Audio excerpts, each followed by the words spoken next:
Hello বন্ধুরা, গরিব ছেলের গার্ডেনে সবাইকে স্বাগত। তোমরা আমার গাছে 3টি স্ট্রবেরি গাছ দেখতে পাচ্ছ।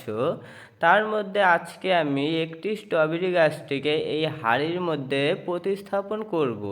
প্রথমেই জেনে নিয়ে আমি 30% মাটি, 40% গোবর সার, 20% বালি আর 10% ধানের তুষ বা পোড়ামাটি মিক্স করে মাটিটিকে আমি রেডি করে রেখেছিলাম ও স্ক্রিনের মধ্যে আমি সেই ভিডিওটি দিয়ে দিচ্ছি, তোমরা এর সাথেই দেখে নিতে পারবে। ও নিমখোল, শিংকুচি, হাড় গুঁড়ো হাফ চামচ করে মাটির সাথে মিশিয়ে নিতে হবে।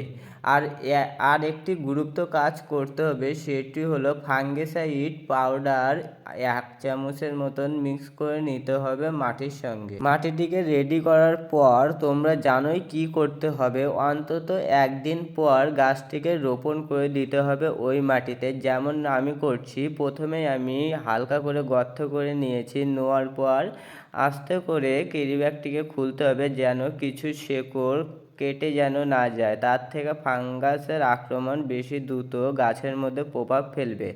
আর এটি হলো ছোট জাতীয় গাছ, এর বেশি খাবার ও বেশি জল প্রয়োজন হয় না স্ট্রবেরি গাছকে। তার জন্য ছোট হাঁড়ির মধ্যে বা ছোট কোনো পাত্রে বসানো উচিত আমার মতে। আর গাছ রোপণ করার সময় আমাদের আরেকটি দিক খেয়াল রাখতে হবে যে স্ট্রবেরি গাছ কিনে আনার পর স্ট্রবেরি গাছের মাটিটি যেন বেরিয়ে থাকে।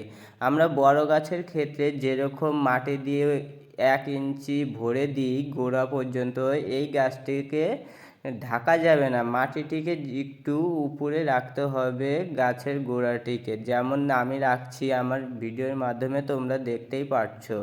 এমন করে গাছ রোপণ করতে হবে ও আশা করছি যে 1 মাস পর গাছে ফল ফুলে ভরে যাবে ও তোমরাও একটি করে তোমাদের ছাদে স্ট্রবেরি গাছ লাগিয়ে রাখতে পারো স্ট্রবেরিকে খেতে ভালোবাসলে। আর আমার ভিডিওটি ভালো লাগলে চ্যানেলটিকে সাবস্ক্রাইব করে রাখো নতুন নতুন ভিডিও আগে দেখার জন্য।